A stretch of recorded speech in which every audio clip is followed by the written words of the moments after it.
Everyone, আসসালামু আলাইকুম। আশা করি সবাই ভালো আছেন। আল্লাহর মধ্যে আমিও ভালো আছি। আজকে আমি একটা রেসিপি নিয়ে আসছি, চিকেন হট ডগ কীভাবে মালাই আপনার সাথে শেয়ার করব। আমি রসুন দিয়ে দিলাম, অনেকগুলা চিকেনের হট ডগ মালাবো। Homemade chicken hot dog chicken দিয়ে দিলাম, এর সাথে আমি দিয়ে দিব আদা পাউডার। এভাবে করে খাইবেন, একটু পাইসে করে মালাই আমি হট ডগটা, খুব ভালো লাগে। এভাবে করবেন, অনেক দিন খাইতে পারবেন। আর পাপরিকা দিয়ে দিলাম, মরিচের গুঁড়া, কি মানে ঝাল নাই বেশি এটা, ঠিক আছে। এর সাথে আমি দিয়ে দিচ্ছি সয়া সস, আর সয়া সসের মধ্যে কিন্তু একটু লবণ আছে, এই জন্য আমি লবণটা একটু কমাই দেব। এভাবে করে খাইবেন, হোমমেড চিকেন হট ডগ খুব মজা লাগে। স্পাইসি দিবেন, স্পাইসি অনেক মজা লাগে। দেখেন আমি লবণ দিয়ে দিচ্ছি।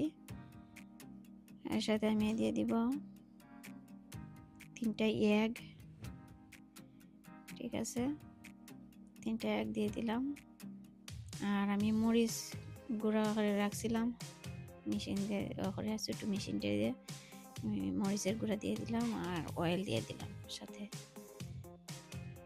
এর সাথে আমি এক বড় চামচ দিয়ে 1 চামচ আমি কর্নফ্লাওয়ার দিয়ে দিলাম, আর ময়দা দিয়ে দিব 1 চামচ।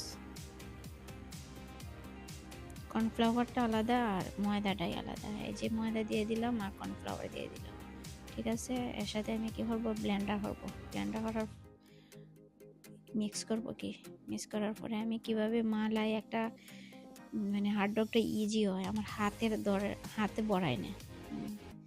কিভাবে হট ডগটা মালাই দেখেন, যে আমি একটা পাত্রতে নিচ্ছি অনেকগুলো, আমি কিভাবে মালাইতেছি আমি দেখেন। এটার মধ্যে পুশ করবেন, পুশ করলে আমার হট ডগটা হয়ে যাচ্ছে, ঠিক আছে। দেখেন এখন আমি কি করবো, একটা পানির মধ্যে, পাত্রের মধ্যে পানি লইছি, পানি দিলেই আমি এটার মধ্যে একটু মানে সিদ্ধ করবো, বেশি না সিদ্ধ। দেখেন এভাবে অনেকগুলা হবে, দেখেন আমার অনেকগুলো হয়ে গেছে, ঠিক আছে। এইভাবে করবেন, হট ডগ মালাইয়া গড়ে তৈবেন। এটা কিন্তু হোমমেড হট ডগ, এটা স্বাস্থ্যসম্মত হট ডগ, ঠিক আছে। এভাবে খাইবেন, আর ভুল হলে ক্ষমা করে দিবেন, ক্ষমা দৃষ্টিতে দেখবেন। সবাই ভালো থাকেন, সুস্থ থাকেন, আল্লাহ হাফেজ।